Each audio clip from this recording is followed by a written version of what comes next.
TV Batuíra Portugal, para lá do amanhã. Boa noite a todos e mais uma vez sejam bem-vindos. E hoje vamos falar sobre este tema. Vamos resumir, vamos dar algumas pinceladas neste tema, que é bastante importante para nós, porque no decurso da história a humanidade recebeu 3 revelações divinas: os ensinamentos de Moisés, de Jesus e do Espiritismo. Então, esta noite vamos, como já vos disse, apresentar-vos um resumo muito resumido, vale a redundância, destas 3 revelações. E vamos começar pelo significado da palavra revelação. A palavra revelação, do latim revelare, quer dizer tirar o véu a, deixar ver, dar a conhecer uma coisa secreta ou desconhecida. Do ponto de vista religioso, são as coisas espirituais que o homem não pode descobrir por meio dos sentidos, sendo que o conhecimento lhe é dado por Deus através dos seus mensageiros, quer seja por palavras diretas, ou seja, psicofonia, escrita direta, até antigamente materializações, quer pela inspiração, sempre através dos médiuns de várias categorias, seja de psicografia, de psicofonia, etc. A característica principal de uma revelação, portanto, para o ser, tem que ser a verdade, tendo Kardec afirmado que a característica essencial da revelação divina é a de ser a eterna verdade. E na Gênese, Kardec estudou as 3 revelações que até hoje foram trazidas à humanidade e que são: a primeira revelação, no Antigo Testamento, Moisés, 16 séculos antes da vinda de Jesus. 16 séculos, 1500 anos antes de Cristo. A segunda revelação, no Novo Testamento, com Jesus Cristo. E a terceira, o Espiritismo, que é o conjunto dos seres do mundo espiritual que nos vieram trazer, efetivamente, novas revelações e esclarecer muito dos pontos obscuros do Evangelho, dos 4 Evangelhos. Na lei de Moisés, que é a primeira revelação, há 2 partes diferentes, porque ele foi um legislador muito importante. A lei de Deus, recebida mediunicamente por Moisés no Monte Sinai, e a lei civil ou disciplinar, que foi e estava apropriada aos costumes e ao caráter do seu povo. Esta última parte, a lei civil ou disciplinar, já sabemos que se vai modificando com o tempo. E para imprimir autoridade às suas leis, e vamos ver isto mais à frente, Moisés atribuiu-lhes uma origem divina, uma suposta origem divina às leis. Estou a falar das leis civis, porque a autoridade do homem precisa de se estribar, de se apoiar na autoridade de Deus, ainda hoje. Então, o que é que fez a primeira revelação, trazida por Moisés? Ela veio implantar o quê? O monoteísmo, isto é, a crença num único Deus, porque até esse momento os homens eram politeístas, adoravam muitos deuses. E começamos já com o Consolador, e na pergunta 263, Emmanuel, o mentor de Chico Xavier, afirma, entre outras coisas, isto: é ao judaísmo que se deve a grande missão da revelação do Deus único. E ele vai continuar a dizer: todos os cultos religiosos se dividiram e multiplicaram, exceto o judaísmo, que foi suficientemente enérgico e unido para cultivar o monoteísmo e estabelecer as bases da lei universal sob a luz da inspiração divina. Neste seu outro livro, A Caminho da Luz, muito importante e de que se vai falar muito, tenho a certeza, no seminário que vamos fazer, até porque esse livro, o Apocalipse segundo o Espiritismo, baseia-se muito em tudo aquilo que Emmanuel nos traz, essencialmente em 3 livros, no A Caminho da Luz, no Consolador, que acabámos de citar, e também no livro que se chama Emmanuel, pelo próprio Emmanuel. Então, neste A Caminho da Luz, que é um livro super interessante, a certa altura Emmanuel diz: dos 4 grupos que vieram de Capela, que foram os hindus, os egípcios, os árias e os judeus, portanto, dos 4 grupos em que encarnaram os espíritos que vieram de um planeta da constelação de Capela, eram os judeus que tinham uma dupla e importantíssima missão: a implantação do monoteísmo e ser o berço da encarnação de Jesus na Terra. E continuando com o Consolador, Emmanuel, na pergunta 271, esclarece-nos que, até agora, a humanidade recebeu a grande revelação sob 3 vertentes essenciais, a saber: Moisés trouxe a missão da justiça. Jesus, através do Evangelho, trouxe ao homem a revelação insuperável do amor. E o Espiritismo, sendo o cristianismo restaurado, revelou-nos a sublime tarefa da verdade. Ou seja, que até agora as 3 revelações são: com Moisés a justiça, com Jesus o amor e com o Espiritismo a verdade. E continua Emmanuel: e no centro das 3 revelações está Jesus Cristo como fundamento de toda a luz e de toda a sabedoria. É que, com o amor, a lei de Deus mostrou-se na terra no seu máximo esplendor. A justiça e a verdade nada mais são que os instrumentos divinos da exteriorização do amor, isto é, de Jesus, o Cordeiro de Deus, a alma da redenção de toda a humanidade.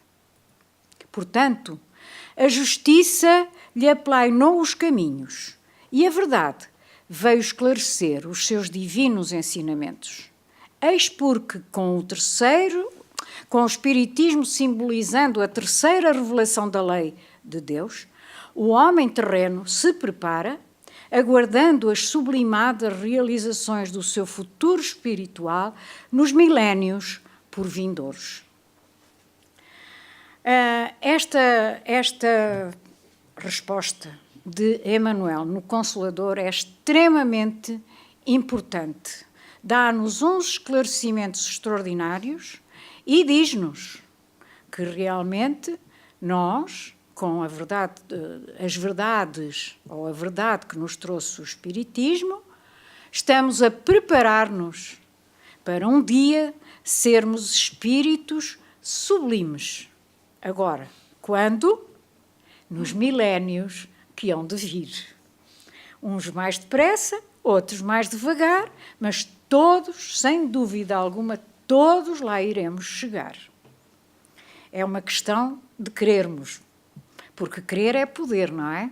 Portanto, segundo Allan Kardec, no primeiro capítulo do Evangelho segundo o Espiritismo, ele diz a certa altura que as leis de Moisés, propriamente ditas, tinham um caráter essencialmente transitório, que era muito apropriado para aquele tempo em que ele veio, era até fundamental, mas só eram precisas, porque ele trouxe, no fundo, no fundo e na forma, trouxe a justiça, os primeiros conceitos de justiça, mas eles também estavam a preparar o caminho para a vinda de Jesus com o amor, que é a segunda revelação.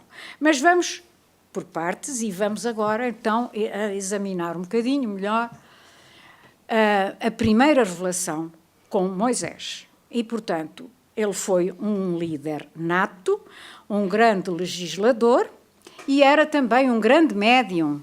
E foi Jesus quem o nomeou para dirigir o povo judeu, a fim de que este se organizasse política e socialmente, e ao mesmo tempo para lhe preparar o seu próprio terreno, a fim de que mais tarde ele próprio viesse trazer-nos os seus ensinamentos. Como já dissemos, na lei de Moisés há duas partes muito bem diferenciadas. A lei de Deus, que foi recebida, como todos sabemos, no Sinai, no Monte Sinai, por Kardec, que disparate, por Moisés, desculpem, e a lei civil ou disciplinar, que era a apropriada aos costumes da época e àquele povo. Precisamos de nos lembrar que estamos a falar de 16 séculos antes da vinda de Cristo.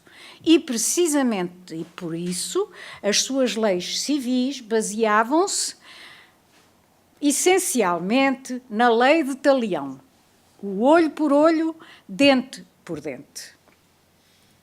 A lei de Talião, já vamos dizer aqui, que é uma das mais antigas leis existentes e que os seus primeiros indícios encontram-se no Código de Hammurabi, que é também mundialmente conhecido, na Babilónia, e é do ano 1730 a.C. Esta lei, portanto, destinava-se, apesar de que Moisés viveu nos anos 1500, 1600, 1730, andando para trás, é antes, não é, de 1500 e 1600. Portanto, ele foi-se basear na lei de Talião, que já tinha à volta de 200 anos. Esta lei destinava-se a fazer com que a justiça fosse feita por órgãos adequados e não por cada pessoa a seu belo prazer, introduzindo-se assim um começo de ordem social relativamente aos delitos de toda a espécie. E foi isso o que Moisés fez. Portanto, começou realmente a esboçar o futuro da lei, como hoje a conhecemos. Mas, infelizmente, a lei de Talião ainda continua a dominar uma grande parte da humanidade, o que demonstra que esses homens, que estes espíritos, porque todos somos espíritos, encarnados ou desencarnados, diz-nos também Emmanuel, na pergunta 272 do Consolador, que estes homens que continuam a dominar grande parte da humanidade e que ainda se regem, se governam, se regulam pela lei de Talião, do olho por olho, dente por dente, ainda não construíram, diz-nos Emmanuel, o santuário do amor nos seus corações. Presos aos milénios passados, ainda não pensaram aceitar e aplicar o Evangelho a eles próprios, continuando prisioneiros dos círculos viciosos das dolorosas reencarnações expiatórias e purificadoras. Então, acabámos de dizer que as leis de Moisés se dividiram em duas partes. A lei de Deus, que está, então, personificada em quê? Nos 10 mandamentos, ou também chamado decálogo. E a outra, a lei civil, que está personificada nos decretos que Moisés instaurou, a que se chamou o Pentateuco e que aparecem logo no princípio da Bíblia, no Antigo Testamento. Então, quais são as diferenças entre as duas? Vamos ver um bocadinho. Portanto, o Pentateuco bíblico é formado, como o nome diz, Pentateuco, por 5 livros. Por ordem, a Gênesis, o Êxodo, o Levítico, o Números e o Deuteronômio. E a lei civil, o que é que tem? As leis civis, e no caso dele, modificaram-se com o tempo, destinavam-se a um povo hebreu, continham as pessoas pelo medo, pelo temor, e por isso o Deus que ele apresentava aos judeus era um Deus cruel, um Deus vingativo, e eram de uma suposta origem divina. E eu sublinhei o suposta porque as leis civis são leis humanas, nunca podem ser de origem divina. E aqui temos então o olho por olho, dente por dente, mão por mão, pé por pé, que está no livro Êxodo, no capítulo 21, versículo 24. E foi para imprimir autoridade às suas leis civis que Moisés lhe atribuiu esta suposta origem divina. Porque, lá está, voltamos a repetir, a autoridade do homem precisa de se apoiar na autoridade de Deus. E muito mais naquele tempo. Quanto à lei de Deus, aos 10 mandamentos, é invariável, é de todos os tempos, de todos os países, e essa sim tem caráter divino. Embora o Deus que Moisés nos revelou, como acabamos de dizer, fosse cruel, vingativo e implacável, porquê? Porque mandava fazer a guerra, escravizava outras nações e matava mulheres e crianças, mesmo assim, através dos 10 mandamentos, Moisés trouxe à humanidade ignorante daquele tempo e também extremamente materialista, as bases da lei divina e imutável que lhes foram transmitidas não por Deus, mas sim pelos mensageiros de Jesus, apesar das tábuas da lei não conterem a lei integral e definitiva, mas sim e apenas repetimos as suas bases. E o benfeitor Emmanuel, já estou cheia de calor, desculpem, mas realmente aqui não se aguenta.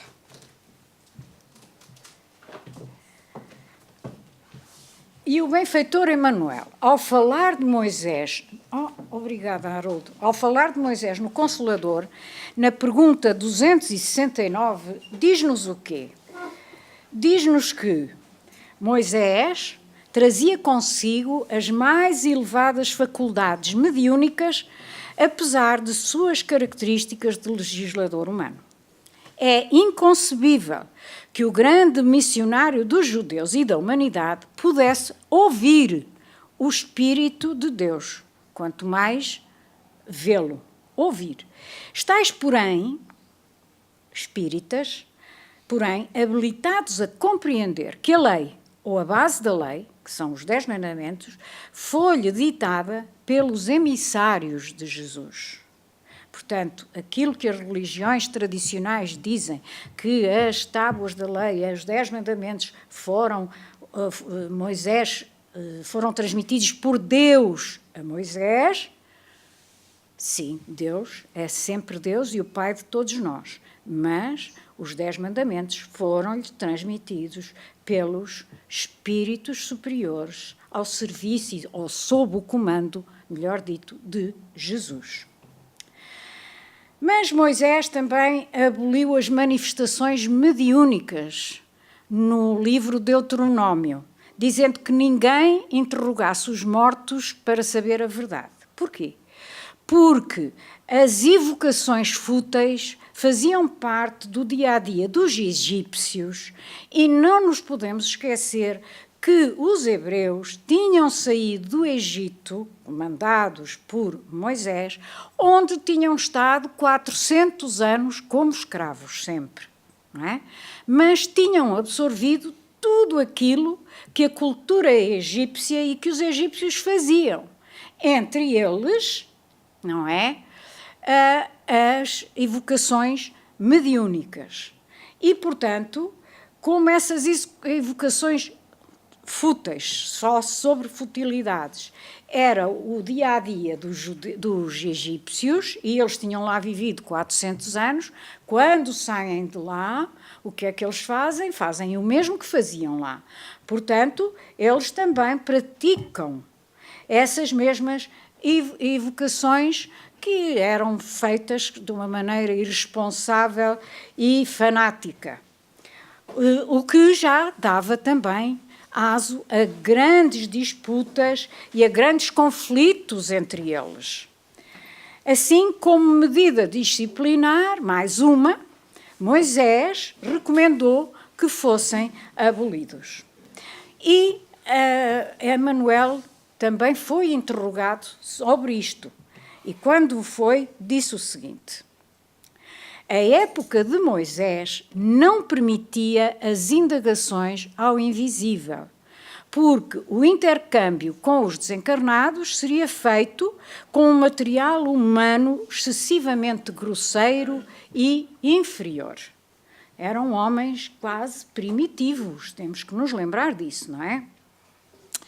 Ao consolidar, portanto, a crença num só Deus e ao torná-lo um guerreiro daquela época, Deus era um guerreiro, fez com que o homem aprendesse a temer a Deus. E era uma maneira de os conter. Assim, com os 10 mandamentos, Moisés apresentou a primeira revelação divina, que é a justiça. E vamos passar agora à segunda revelação. Jesus, que no Evangelho de João, no capítulo 14, versículo 6, diz: eu sou o caminho, a verdade e a vida. Ninguém vai ao Pai senão por mim.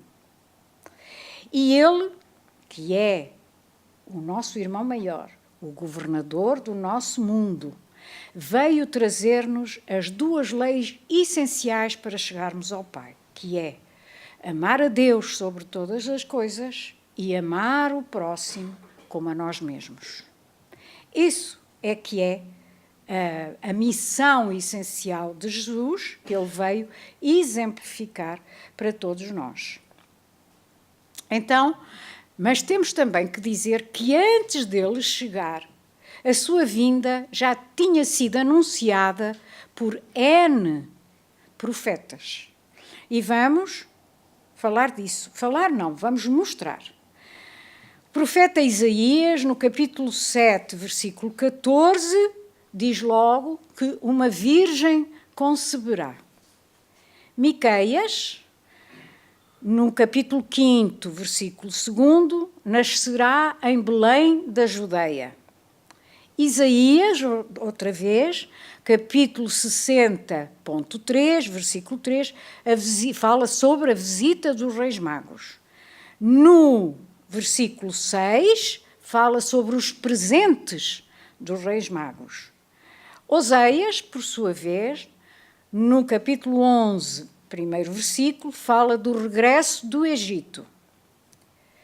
Isaías, em 40.3, teria o seu caminho preparado pela voz que clama no deserto. Quem é a voz que clama no deserto? João Batista. Nos Salmos 78.2, falaria ao povo por parábolas. Nos Salmos 69.21, dar-lhe-iam vinagre e fel. Salmos 22.18, repartiriam as suas vestes. E, finalmente, Isaías, no capítulo 53, versículo 12, fala da sua morte entre malfeitores. O Antigo Testamento diz-nos também, Emanuel, no Consolador, com Abraão, Isaque, Jacó e mais tarde com Moisés, é o alicerce da revelação divina. Mas o Evangelho, e ele diz que o Evangelho é o edifício de redenção das almas. Foi isto tudo, através do amor, que Jesus nos veio ensinar. E Jesus mostrou também, que exemplificou que Deus é um Pai clemente, é um Pai soberanamente justo, bom e misericordioso. E revelou também que a nossa verdadeira pátria não está na terra, mas sim no mundo espiritual, onde os humildes serão elevados e os orgulhosos serão humilhados. E ensinou também que o perdão e a caridade são imprescindíveis para nós próprios sermos perdoados. E, além disso, que se deve retribuir o mal com o bem. E prometeu que, no seu devido tempo, viria o Consolador, conforme está exarado no Evangelho de João, que diz assim: Se me amais, guardai os meus mandamentos, e eu rogarei ao Pai, e Ele vos enviará outro Consolador, a fim de que fique eternamente convosco, o Espírito da verdade, que o mundo não pode receber, porque não o vê e não o conhece. Mas quanto a vós, conhecê-lo-eis, porque ficará convosco e estará em vós. Assim, 19 séculos antes, porque o Espiritismo surgiu em França no século XIX, 19 séculos antes, Jesus já nos estava a preparar para a chegada da terceira revelação. Portanto, isto está mal. Desculpem. Vamos lá ver. Eu fiz isto mal. Mas vamos continuar. Mas o Consolador, que é o Espírito Santo que o Pai enviará em meu nome, esse é que vos ensinará todas as coisas e há de recordar-vos tudo o que eu vos disse. E Jesus também sabia que, com a passagem do tempo, os seus ensinamentos iam ser deturpados, como foram, extremamente deturpados. Portanto, a segunda revelação trouxe-nos a encarnação de Jesus e, com ele, o amor. Ele veio para cumprir a lei de Deus e para modificar a lei civil de Moisés. Como? Quanto à lei de Deus, ele veio desenvolvendo-a, dando-lhe o seu verdadeiro sentido e adaptando-a ao grau de adiantamento dos homens. E, como exemplos, temos que pensar que passaram-se 16 séculos, 1600 anos, até Jesus vir depois de Moisés. Temos como exemplos de tudo o que Jesus nos trouxe as bem-aventuranças, as parábolas e as curas que ele fazia, mas essencialmente aquilo que ele veio ensinar: amarás o teu próximo como a ti mesmo. Quanto à lei civil de Moisés, ele modificou-a na forma e na essência e combateu veementemente os abusos das práticas externas e das falsas interpretações. Como exemplo, podemos dar o não matarás, e é de tal forma que até ao limite de amar os inimigos, não cometerás adultério, por exemplo, nem pelo pensamento, e o lavar das mãos, que os judeus, os sacerdotes do templo eram tão ciosos do lavar das mãos antes das refeições, e Jesus veio dizer que o que era preciso era que por dentro estivesse tudo limpo e que não interessava que as mãos não estivessem. Portanto, passar do externo para o interno, para o nosso íntimo. Como mestre que foi, Cristo falou de tudo. Falou sobre o reino dos céus, dizendo que lá é que se vive a verdadeira vida e que para lá chegar era preciso seguirmos os seus ensinamentos e exemplos, pois ele era, e voltamos a repetir, o caminho, a verdade e a vida.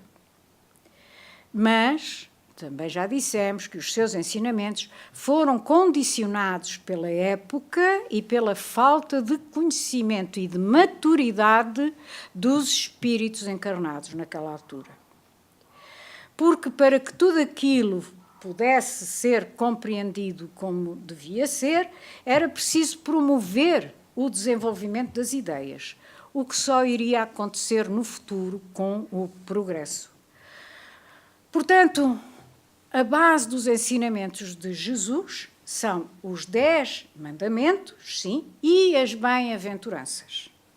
Até, acho que foi Gandhi que disse que se houvesse um problema qualquer no mundo em que desaparecessem todos os livros e eles estivéssemos numa ilha onde tivéssemos que levar algum livro, se levássemos o Sermão da Montanha, não precisávamos de mais nada. Voltando a Emmanuel e ao livro Consolador, vejamos os esclarecimentos dados então pelo benfeitor. Ele diz-nos assim: com Moisés, ao ensinar o olho por olho, dente por dente, a humanidade aprendeu a temer a Deus. Com Jesus, ao receber o seu Evangelho, o código perfeito do amor, o homem aprendeu a amar a Deus, pois Cristo esclareceu também que o amor cobre a multidão de pecados. Daí a verdade de que as criaturas humanas se redimirão pelo amor. Desculpem. Se redimirão pelo amor e se elevarão a Deus por ele, anulando com o bem todas as forças que lhes possam encarcerar o coração nos sofrimentos do mundo. Ora, isto, por outras palavras, é dizer, depende de nós, depende da nossa evolução, depende da boa vontade que tenhamos em querer seguir os ensinamentos de Jesus. E vamos passar então agora à terceira revelação, ao Espiritismo. As manifestações dos espíritos com os encarnados são de todos os tempos e de todos os países. Sempre houve. No entanto, estes fenómenos espirituais eram sempre esporádicos e mal interpretados e, a partir de um dado momento, até foram perseguidos religiosamente, como é o caso da Inquisição. Foi apenas em meados do século XIX que as manifestações se tornaram ostensivas, públicas e repetidas, abalando assim os incrédulos, acordando as consciências e tomando o aspecto de uma invasão organizada. E é então, nessa altura, que surge o Espiritismo como doutrina. A 18 de abril de 1857, surge numa livraria de Paris, na Galeria d'Orléans, o Livro dos Espíritos, a primeira edição do Livro dos Espíritos, com 500 perguntas. Apenas na segunda edição, que saiu em 1860, é que já aparecem as 1019 perguntas que nós conhecemos atualmente.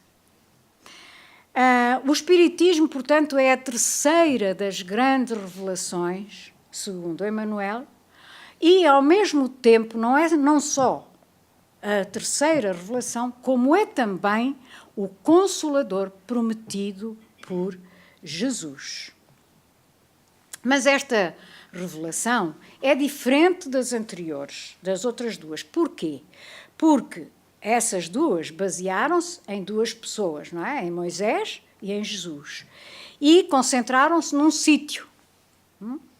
Ao passo que esta última aparece em vários lugares da Terra ao mesmo tempo, graças ao trabalho conjunto de homens e de espíritos. Ou seja, não foi uma obra pessoal, não veio de um único espírito, nem foi recebida apenas através de um médium.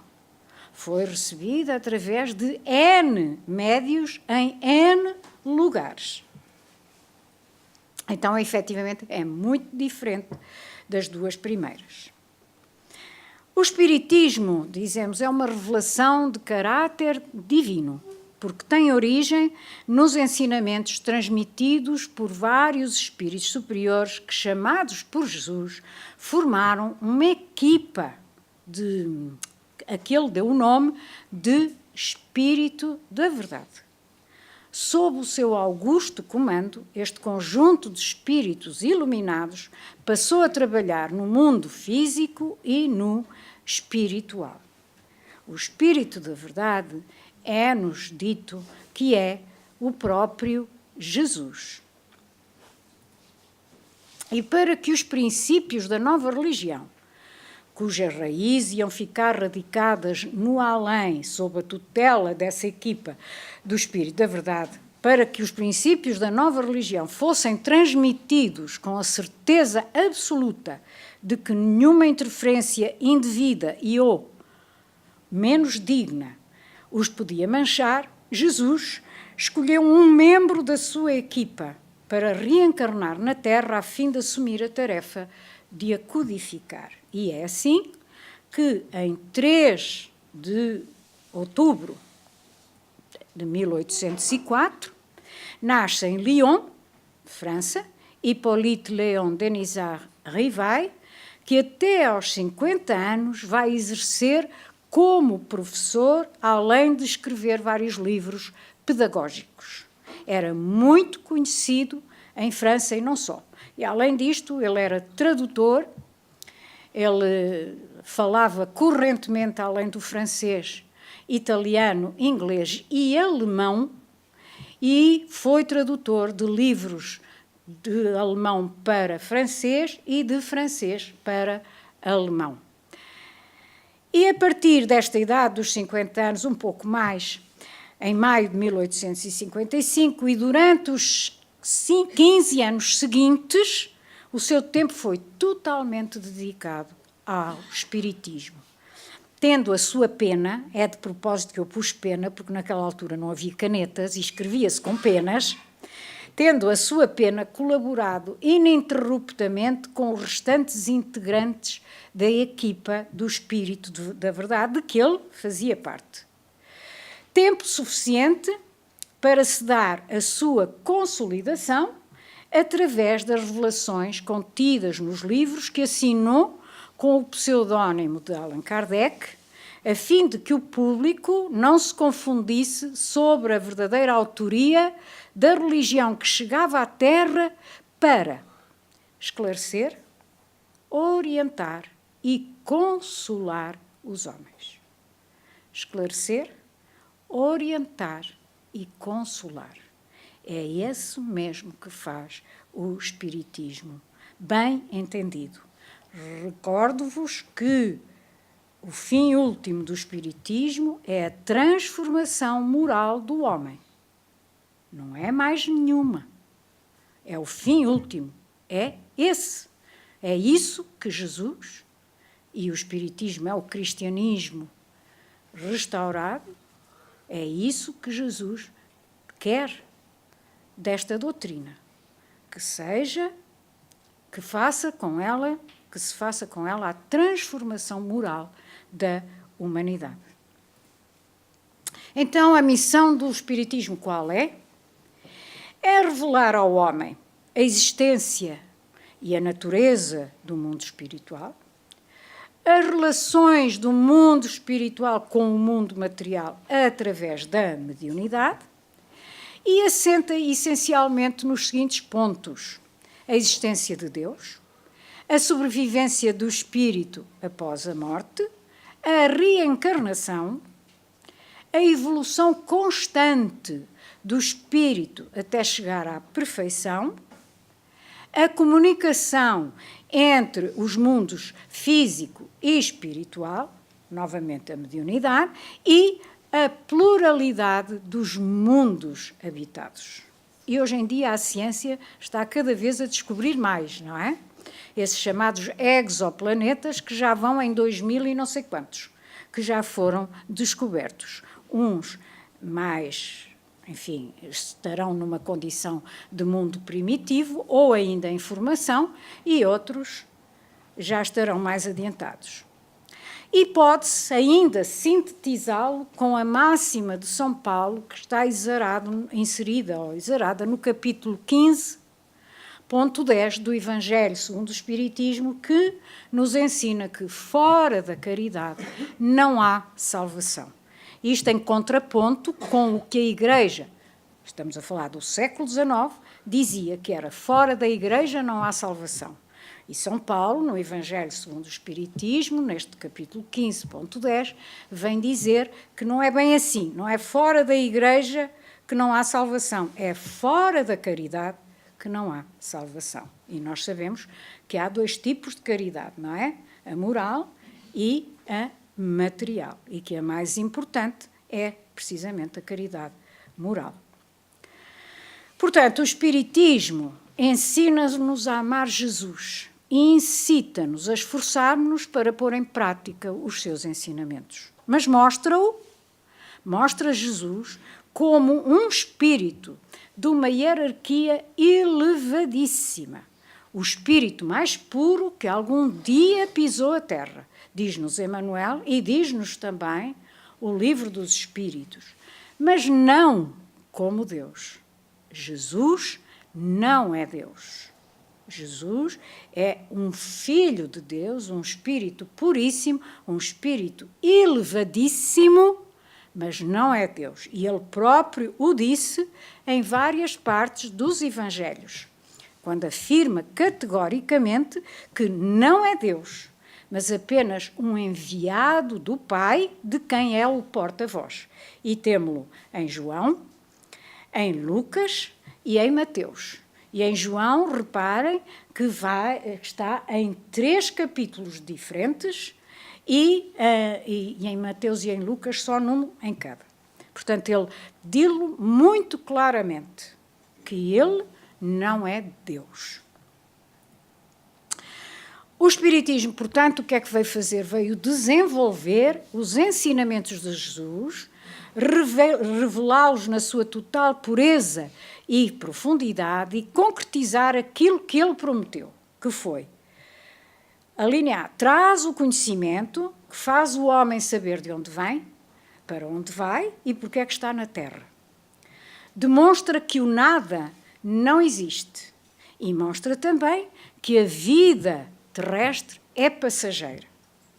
Mostra também o porquê do sofrimento físico ou moral, fazendo-nos compreender a justiça de Deus.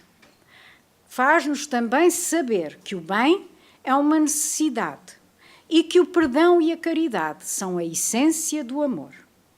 E ensina, por último, que o homem é um espírito em evolução rumo à perfeição. Mais uma vez, relembramos que o espírito do homem, o espírito, nunca retrocede. Pode parar no tempo, pode ficar ali estacionado, mas nunca retrocede. E porque o nosso destino é sempre em frente, para o frente e para o alto, cada vez mais evoluídos, cada vez mais perfeitos.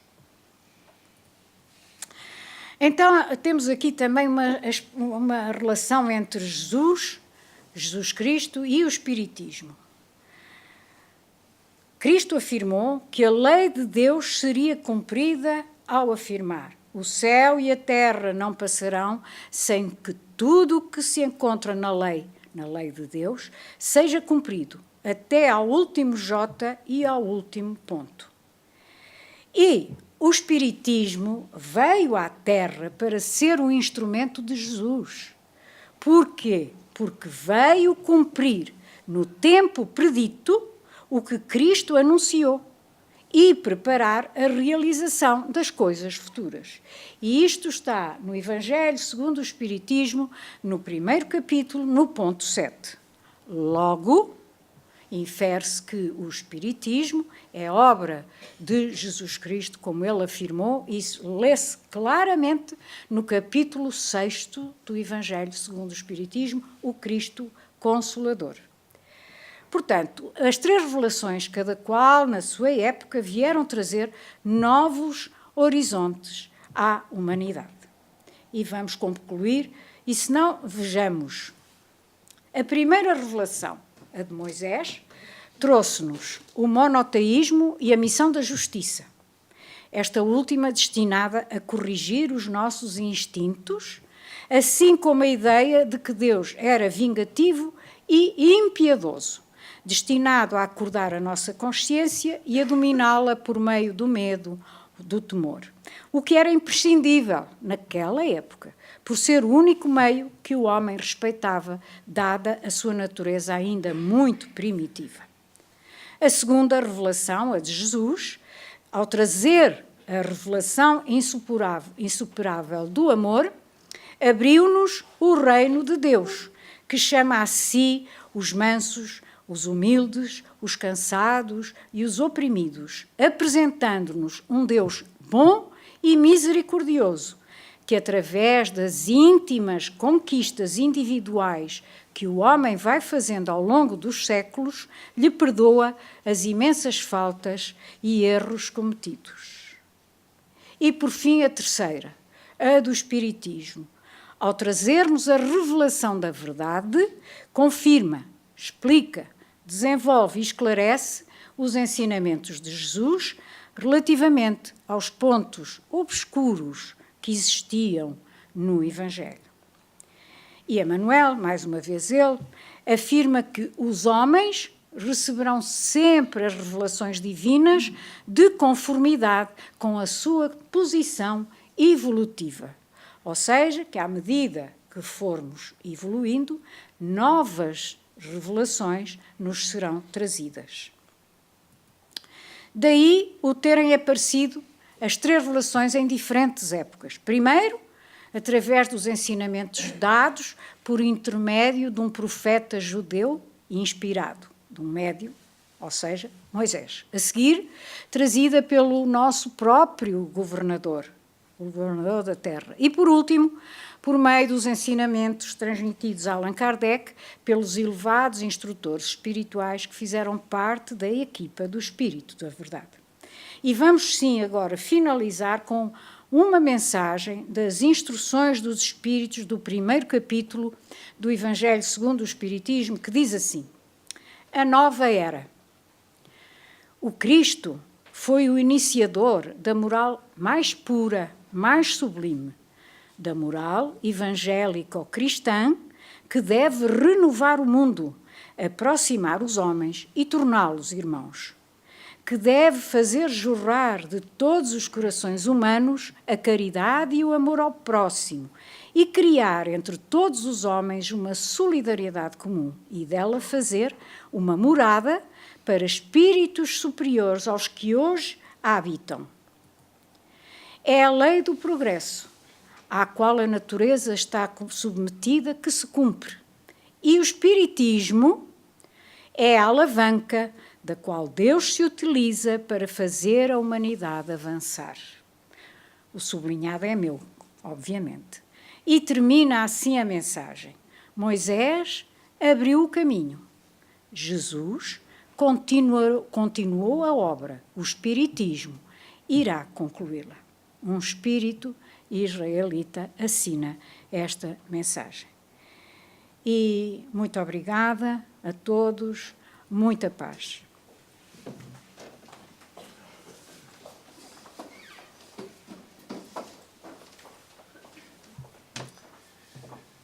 E assim, queridos companheiros, com esta apresentação, de certa forma,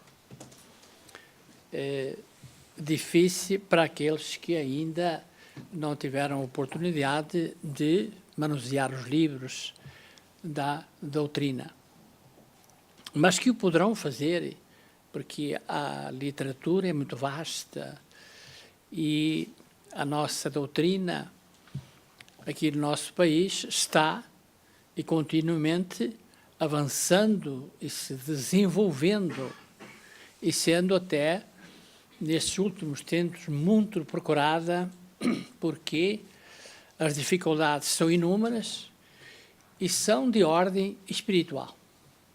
E esta doutrina, ela basicamente trata das coisas espirituais. Por isso que o Cristo disse: eu sou o médico das vossas almas. Naquele tempo, do Cristo já tinha médicos, mas ele disse que era o médico das nossas almas e veio trazer os ensinamentos que hoje são difundidos por esta doutrina para a cura das nossas almas, dos espíritos. E é por isso que as casas espíritas estão se desenvolvendo. Há uma época a esta parte, porque as pessoas sentem a necessidade de perceberem o que é que realmente acontece com si próprias e que não tiveram uma explicação até que a doutrina veio e está esclarecendo paulatinamente as criaturas dos problemas existenciais e espirituais, que é o momento difícil que nós estamos atravessando. Por isso que temos uma vasta literatura, tudo os espíritos já trouxeram. Infelizmente, tem sido muito lenta a nossa transformação desde Moisés, porque trouxe para nós a lei divina, os 10 mandamentos. Hoje, nós não os cumprimos. Reparem bem, a primeira revelação, os 10 mandamentos. E tem um importantíssimo, não matarás. E a humanidade ainda avança, não cumprindo esse mandamento. Por isso, nós ainda temos muito caminho. Hoje a ciência está proclamando que houve um progresso em todos os pontos da sociedade intelectual, científica, mas a parte moral está deixando muito a desejar. E esta doutrina tem essa função de alertar as criaturas para a realidade daquilo que o Cristo nos trouxe, baseado no perdão e no amor ao próximo. E só com isso é que nós, como espíritos eternos, porque a morte não existe, é que, do outro lado da vida, nós vamos ser mais felizes. E porque hoje a humanidade se vê a braços com os problemas espirituais, a chamada obsessão? Porque os espíritos que desencarnam vão totalmente, quer sejam nossos familiares ou não, desconhecem esta realidade. Desencarnam, ficam nos lares, na mesma cadeira, na mesma cama.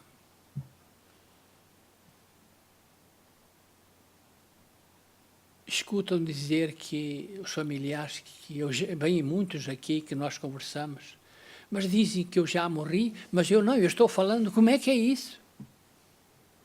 A ausência de conhecimento. E esta doutrina veio para esclarecer precisamente isso. De onde viemos, por que estamos, como vamos, quais as condições do nosso regresso e a nossa permanência no mundo espiritual. Porque cada um segundo as suas obras, o Cristo também disse.